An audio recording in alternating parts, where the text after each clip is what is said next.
여러분 안녕하십니까? 오늘도 백만개미 브런치 카페를 찾아주신 여러분 환영합니다. 오늘은 개미 투자자 필독 자료 중에서 15번째 시간입니다. 오늘은 이제 그동안에 많이 어려울 것 같아서 자꾸 순서를 뒤로 밀어놨던 선물 거래에 대해서 말씀을 드리도록 하겠습니다. 선물 거래 우리가 이제 그렇게 얘기하면 여러 가지 생각을 할 수 있어요. 왜냐하면 이게 익숙하지 않았기 때문에 이 선물 거래는 무조건 어려운 것이다. 이렇게 생각할 수 있죠. 그래서 이 선물 거래는 아주 기초적이면서 쉬운 개념만 알고 계시면 그 다음에 이 선물 거래가 다른 거래와 영향을 미치는 것, 사실은 이게 더 중요하다. 이렇게 말씀드릴 수가 있어요. 자, 그래서 오늘은 이 선물, 이건 뭐 이렇게 프레젠트, 크리스마스 선물 뭐 이런 거 아니죠? 이게 먼저 퓨처라고 얘기하죠. 그러니까 미래에 대한 어떤 거래를 하는 거를 우리가 선물이다 이렇게 얘기합니다. 좀 풀어서 얘기하면 그 밑에 있는 것처럼 앞으로 경제 상황을 예측하고 해당 상품의 가격이 오를지 아니면 내릴지를 예측해서 합의된 가격으로 거래하는 것. 예. 근데 이제 여기서 여러분들이 꼭 기억하셔야 될 게 요 밑에 있는 거예요. 매수, 롱, 콜. 그 다음에 매도, 숏, 풋. 이거는 앞으로 옵션도 그렇고 많이 나옵니다. 이런 얘기가. 그래서 여러분들이 이 매수라고 하는 개념은 음, 이게 미래의 가격이 오를 것을 예측하고 산다는 얘기 아닙니까? 이거랑 같은 의미를 지닌 것이 롱이에요. 롱. 롱. 숏의 반대 개념이죠. 그래서 우리가 무슨 롱을 한다, 숏을 친다, 뭐 이렇게 얘기하죠. 이게 같은 의미라는 것. 그리고 또 미래의 가치를 좋게 보는 것 중에서 콜이 있어요. 이건 이제 옵션에서 쓰죠. 매도도 마찬가지입니다. 매도, 숏, 이게 같은 의미고, 숏, 이게 풋, 이게 같은 의미입니다. 그래서 매수롱 콜, 매도 숏, 풋, 이 개념은 여러분들이 이거는 요것만 기억해 놓으시면 이게 무슨 소리를 하고 있는 거구나 하는 거를 빨리 여러분들이 알아차리실 수가 있으니까 이거는 꼭 기억해 놓으시기를 바랍니다. 처음에는 좀 헷갈릴 텐데 자꾸 이제 몇 번 이렇게 되뇌이다 보면 매수롱 콜 뭐 이런 식으로 되뇌이다 보면 그렇게 어렵지 않습니다. 이게 이제 기억이 돼야 그 다음에 이제 벌어지는 다른 것들에 대해서 설명이 쉽게 이해가 됩니다. 자, 제가 하나 이제 여러분 이해를 돕기 위해서 뭐 하나를 이제 좀 가져왔어요. 상황을. 예. 자, 우리가 이제 많이 아는 게 뭐냐면 이제 농부가 배추를 밭에다 심는데 이게 이제 풍작이 될지 또 풍작이 돼도 다른 사람들도 많이 심어서 출하량이 많아서 배추값이 폭락할지 그거 아무도 모르잖아요. 근데 이제 여러분들이 이해하기 쉬운데 통상 우리가 이런 일을 많이 했잖아요. 배추 밭대기. 예. 이런 얘기 옛날에 많이 하죠. 그게 뭐예요? 배추가 여기 이제 상황을 한번 보세요. 여기 등장인물은 이 농부. 저는 여기서 이제 김착해라고 김착해와 배추 도매상 누구죠? 무진장. 이 두 사람 사이에 일어나는 일입니다. 그러니까 농부 김착해가 배추 도매상 무진장과 이게 김착해가 밭에다가 배추를 이렇게 파종했어요. 그러니까 배추가 완전히 다 이제 자란 게 아니고 이제 파종해서 이렇게 파릇파릇 막 올라오고 있는 그런 상태에서 이 무진장은 김자철 때 그 배추 수확 때 이거를 자기가 확보하기 위해서 이 500만 원에 이게 수확할 때 자기가 인수해가는 조건으로 소위 말하는 밭대기 거래를 약속을 하죠. 그럼 이제 농부 입장에서는 나중에 이게 농사가 잘 돼서 500만 원보다 더 배추값이 올라갈 수도 있겠지만 또 가만히 생각해 보니까 배추가 풍년이 들어서 딴 사람들도 배추가 많이 출하되면 이 500만 원도 못 받을 수도 있다 이런 생각을 할 수 있을 거 아니에요? 예. 그래서 뭐 양쪽이 이제 합의돼서 500만 원 선을 정한 거예요. 이걸 보면 뭐 김착해도 뭐 어느 정도 뭐 자기도 괜찮다는 생각이고 무진장도 500원에 500만 원에 사면 김장철이니까 자기는 한 뭐 700만 원, 750만 원 뭐 이렇게 팔 수 있겠다 이런 생각을 했겠죠. 그래서 이제 이거를 약속을 했어요. 이거를 우리가 뭐라고 얘기합니까? 선도거래, 선도거래라고 얘기하죠. 옛날에 이런 거 많이 했어요. 뭐 고구마도 하고 감자도 하고 밭에서 심어놓고 미리 와서 나 이거 수확 때 내가 얼마에 퉁쳐서 다 사간다. 뭐 이런 겁니다. 그런데 이제 이렇게 약속만 하면 안 되죠. 왜냐하면 김착해 입장에서는 이 사람이 그때 가서 안 사가면 어떡해요? 그러니까 이제 불안한 김착해한테 무진장이 내가 가을에는 꼭 사가겠다. 그러면서 어떻게 해요? 이행조로 50만 원을 선불조로 건네요. 50만 원. 내가 50만 원 냈으니까 만약에 가을에 수확 때 내가 이거를 언제까지 안 살아오면 당신이 50만 원 갖고 딴 데 팔아도 좋다. 뭐 이런 거죠. 그리고 이제 김착해는 저 사람이 50만 원 냈으니까 수확 때는 꼭 와서 500만 원에 나머지 450만 원을 더 주고 사가겠다. 이렇게 이제 생각을 하는 겁니다. 근데 이제 여기서 우리가 보면 여기서 이제 희한한 생각을 우리가 할 수가 있죠. 이 선도거래에서의 문제는 뭐예요? 이게 이제 분쟁이 발생해. 어떤 분쟁이냐 하면요. 자, 보세요. 무진장이 가만히 생각해 보니까, 이게 500만 원 너무 비싸게 사는 것 같아요. 무진장이 어떻게 해요? 약속을 이행 안 하고 배신을 해. 그런 경우가 하나 있죠. 그 다음에 또 김착해가 배신하는 경우도 있어요. 김착해가 배신해요. 뭐예요? 내가 이거 50만 원 물어주고, 내가 이거 뭐 800에 팔 거야. 막 이게 이제 뭐 서로 이제 그때 상황에 따라서 얘기가 달라지잖아요. 그러면 이런 선도 거래를 이게 거래가 되게끔 이게 제도적으로 반드시 이행하도록 해서 만든 게 바로 이 선물 거래예요. 그래서 선물 거래에는 이렇게 농부와 배추 장사가 얘기하는 것처럼 뭐 그때 상황에 따라서 나 이거 안 하겠다 뭐 이런 거를 할 수 없도록 그렇게 제도적으로 만들어 놓은 겁니다. 그러니까 무슨 선물 거래가 특별한 게 아니라 우리가 알고 있는 이런 농산물이나 선도 거래 또 이런 게 마찬가지 아니에요. 곡물에서도 있고 또 원유에서도 있고 뭐 이런 것들이 이제 계속 나타나죠. 그런 거를 이거를 선도 거래를 뭔가 제도적으로 반드시 이행하도록 이렇게 제도 보완을 한 게 선물 거래다. 이렇게 이해하면 되겠습니다. 자, 그러면 우리가 이제 주식으로 돌아와서 뭐 딴 거 우리가 곡물 이런 거는 뭐 지금 여기서 중요하게 취급할 필요가 없고 개념만 잡으면 되니까 이제 주식으로 보면은 주식에 두 가지가 있죠. 현물 거래가 있고 선물 거래가 있어요. 근데 이 현물 거래는 뭐냐면 이게 매수를 하면은 본인의 의사에 따라서 이건 진짜 상장 폐지 안 되면 죽을 때까지가 아니라 자식한테 물려줘도 되잖아요. 그러니까 현물 거래라는 거는 매수를 한 후에 매수자의 그 의사에 따라서 이건 언제까지나 보유할 수가 있어요. 끝까지. 끝까지 간다. 근데 이제 이 선물 거래는 이건 조금 달라요. 해당 만기일에 반드시 포지션을 정리해야 된다. 포지션을 정리해야 한다. 근데 이 포지션을 정리한다. 이게 뭐냐면 어떤 사람이 선물 거래를 해서 매수를 했어요. 어떤 기간 안에. 우리나라는 이제 선물은 3개월에 한 번씩 어떻게 해요? 만기가 오죠. 그래서 3월물, 6월물, 9월물, 12월물 이렇게 했어요. 매수를 했어요, 이 사람이요. 그러면 이 사람이 이 만기일이 되기 전에 반드시 이걸 정리해야 돼요. 매수의 정리는 뭐죠? 이 사람이 이거 한 것만큼 매도를 해야 돼요.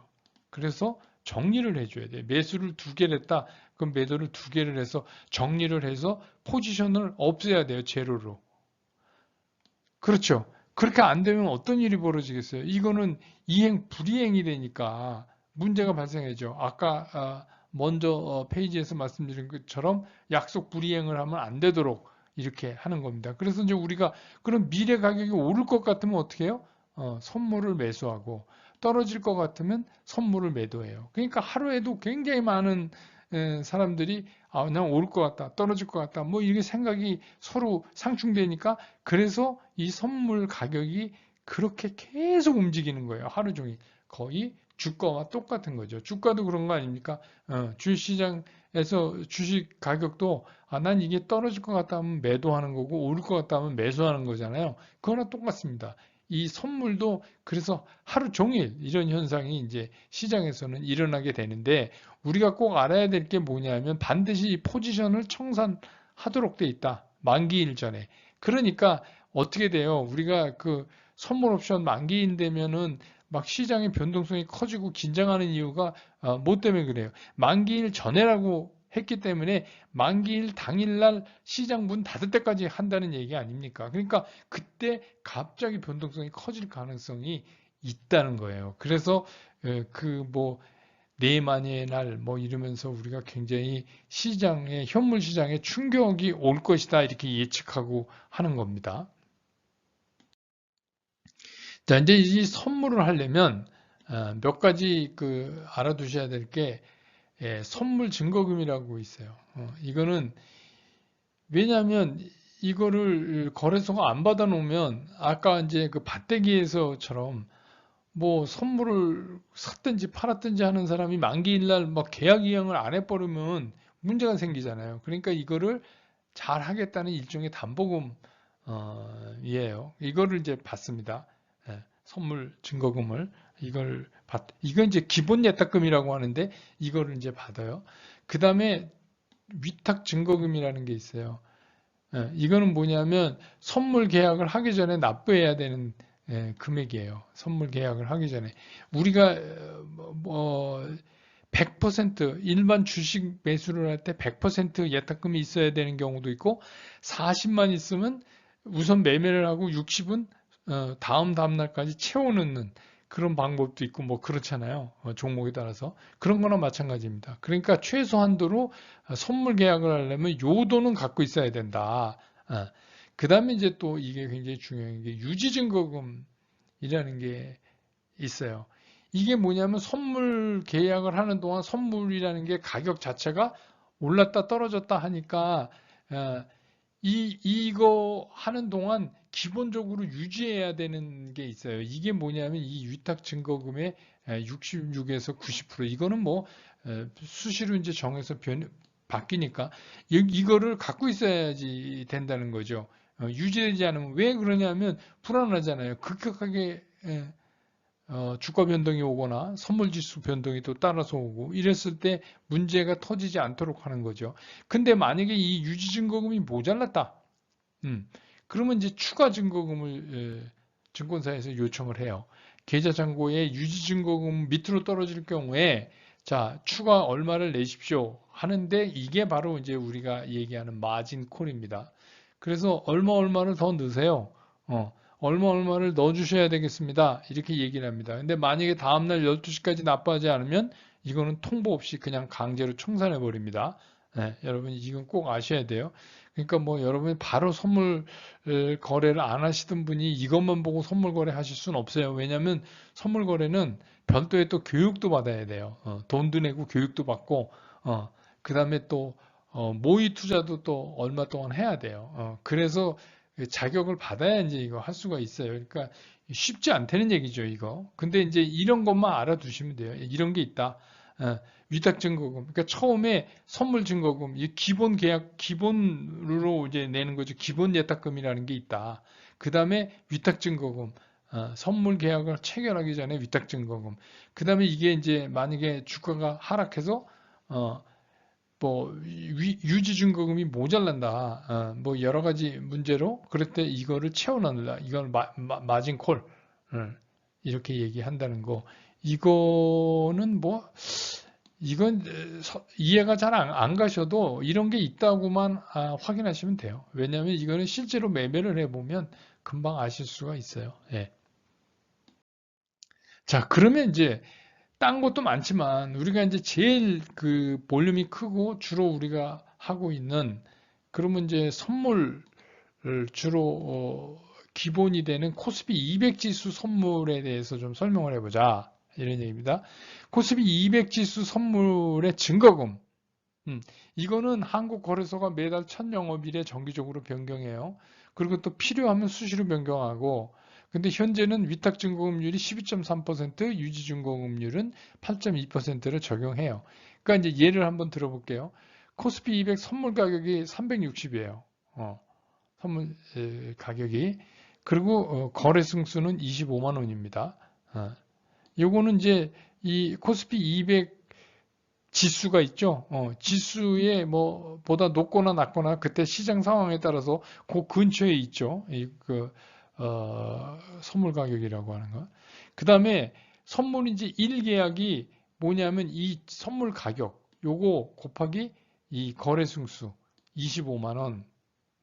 그러면 얼마가 나와요? 9천만 원이에요. 그러면 한 계약당 코스피 200 선물 한 계약당 9천만 원인데 코스피 200 선물 1계약의 증거금이 얼마예요? 증거금? 여기 12.3%라고 그랬잖아요. 12.3%를 적용해 보죠. 그러면 9천만 원에 12.3. 그러면 1,107만 원이다. 그러니까 쉽게 얘기하면 뭐예요? 9천만 원어치 사는데 증거금이 1,107만 원만 있으면 된다. 그러면 어때요? 주식 현물 거래보다 레버리지가 굉장히 큰 거잖아요. 9천만 원어치를 사는데 1,107만 원만 있으면 산다는 얘기예요. 아시겠죠?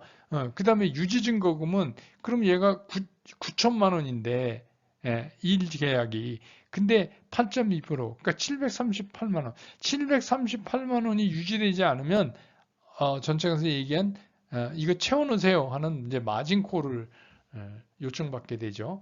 이렇게 이제 계산하는 겁니다. 근데 여기서 이제 중요한 건 뭐냐? 9천만 원어치 1계약 하는데 1,107만 원만 있으면 되기 때문에 사람들이 레버리지가 커서 이 선물 갖고 레버리지를 키워서 열광을 하죠. 이쪽만 하시는 분들도 계세요. 선물만. 근데 이거는 뭐 거의 하룻밤 재우지 않고 막 장중에 샀다 팔았다 엄청나게 빠르게 매매를 해야 됩니다. 왜냐하면 여러분 알지만 실제로 가격 차가 얼마 나지 않는다고 해도 지금 말씀드린 것처럼 레버리지가 크기 때문에 주식보다 훨씬 수익과 손해의 폭이 커집니다. 그건 당연하죠. 레버리지가 크니까.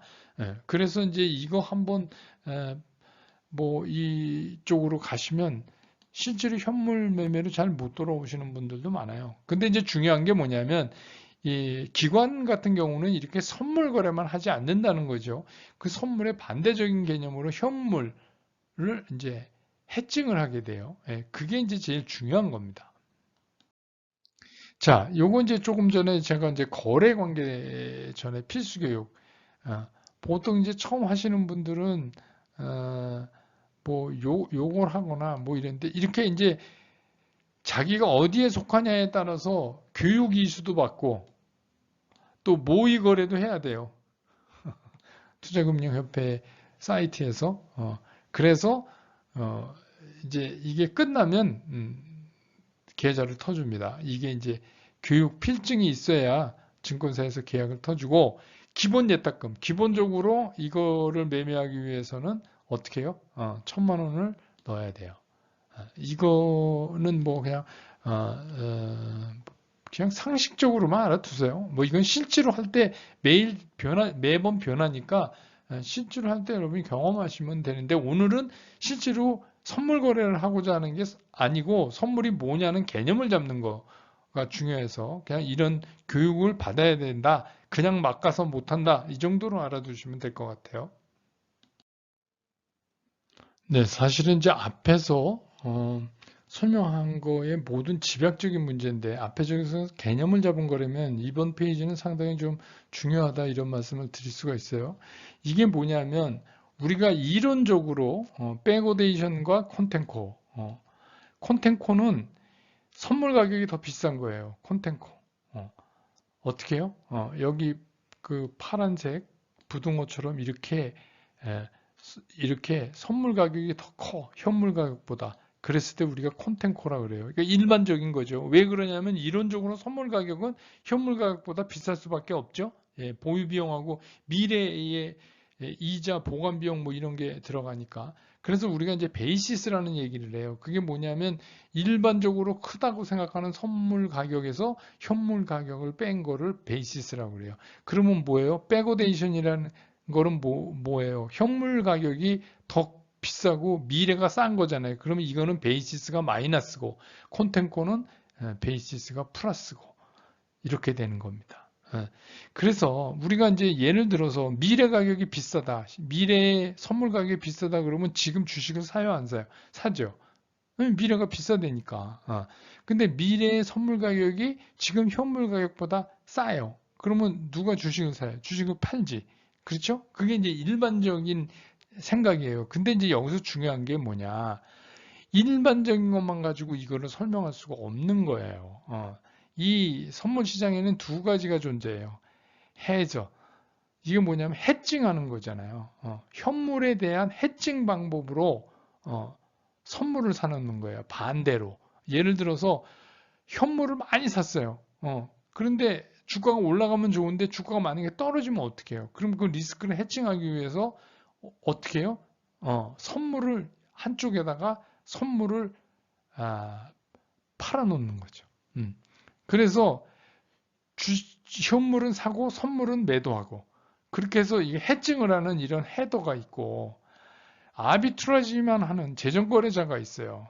이 재정거래자는 뭐냐면 요 시장이 비정상적으로 움직이는 순간을 이용해서 매매 차익을 노린 전략이에요. 이게 이제 이것 때문에 우리가 동시 만기일, 선물 옵션 만기일 날 우리가 이렇게 시장의 변동성이 커지는 거예요. 그리고 제가 이제 가끔 말씀드렸듯이 예를 들어서 외국인 투자가들이 갑자기 선물을 백오데이션에서 콘텐코로 바꾸는 거예요. 그럼 어떻게 바꿔요? 콘텐코로 되려면 선물 가격을 올려야 되잖아요. 선물 가격을 올리는 방법이 뭐죠? 선물을 뒷다 사는 거예요. 갑자기 선물을 확 땡겨요.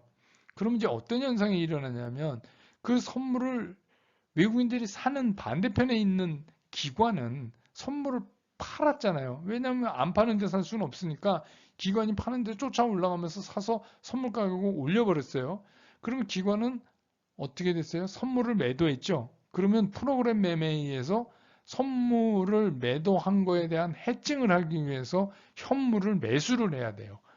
그래서 할 수 없이 기관 프로그램 트레이딩이 자동으로 움직이면서 현물을 바스켓 매수를 하도록 이렇게 짜여져 있어요. 그걸 가지고 외국인들이 이거죠. 시장의 비정상적인 순간을 순간적으로 만들면서 매매 차익을 노리는 그런 전략입니다. 그러니까 이게 지금은 무슨 말인지 이해 안 가셔도 그런 게 있다 정도로 알아두시고 몇 번 보시고 이제 시장 그때 상황에 맞춰서 얘기를 해드릴 때 보면 이제 좀 지나면 이해가 가실 거예요. 그런데 아무튼 이게 우리가 알고 있는 그냥 그렇게 착한 그냥 선물이 뭐 오를 것 같아? 그 미래가 그럼 선물 사야지 뭐 이렇게 심플한 게 아니다는 거예요. 여기에는 제가 말씀드린 것처럼 이런 해저하고 아비트라저하고 이런 사람들 이런 매매가 여기 뒤섞여서 비정상적인 순간을 순간적으로 자기네들이 노리거나 아니면 인위적으로 만들어내면서 그 차액을 먹는 거예요. 그러니까 이거는 우리 흔히 얘기하는 주린이 입장에서 보면은 이거는 굉장히 고도의 전략이죠. 근데 문제는 뭐냐면 이런 것들이 시장에 영향을 주고 이런 것들이 시장에 어떤 식으로 영향을 주고 있는가 정도만 이해를 하시면 선물은 대체적으로 이해를 하신 거 아닌가 이렇게 생각이 들어요. 이걸 보고도 잘 이해가 안 되시면 몇 번 보세요. 몇 번 보시면 이해가 되실 거라고 생각합니다. 오늘 선물에 대한 강의는 여기고요. 다음에는 이제 그 옵션을 가지고 설명을 또 해드리도록 하겠습니다. 오늘 브런치 카페를 찾아주신 여러분 안녕히 돌아가십시오. 감사합니다.